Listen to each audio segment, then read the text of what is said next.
What's up, folks? Welcome back to the channel.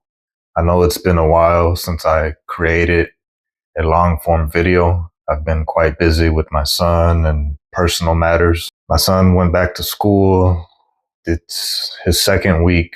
He's in second grade and he's still getting adjusted to it, which is normal due to his condition. He's on the spectrum. He was diagnosed with autism spectrum disorder. Today, I wanted to discuss what it means to me when you pick up a camera for the first time. If you're new to the channel, I discuss photography, mobile filmmaking, and on occasion I blog or just make random videos about my personal life or life in general. A little bit of a backstory. When I first picked up a camera, it was in about 2013.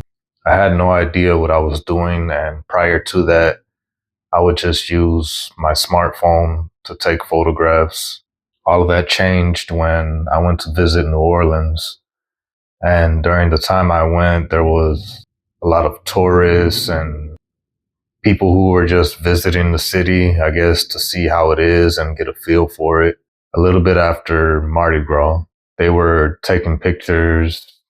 They had all sorts of cameras. And initially I laughed and was like, what's the point in taking a picture of that? Like, I didn't understand what it meant to actually see the world from a different POV. Ironically, I got back home. I went to Walmart and picked up an Olympus point and shoot camera. I felt like maybe if I had a camera, my photos would be better.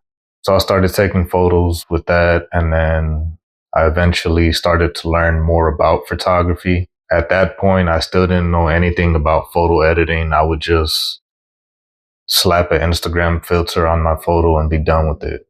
I didn't know anything about the exposure triangle, your ISO, your aperture, your shutter speed. I was literally just pointing and shooting with my camera. And eventually I got into photo editing and I started using Snapseed to edit my photos. My photos were HDR, very heavily saturated. Of course, I thought these photos were amazing.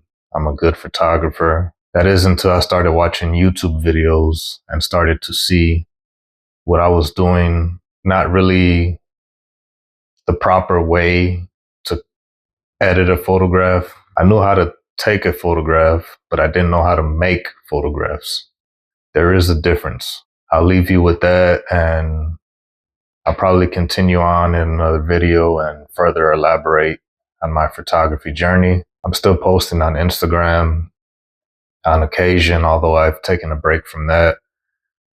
And I'm trying to be more consistent on here. I recently reached my milestone of 300 subscribers by the summer of 2025.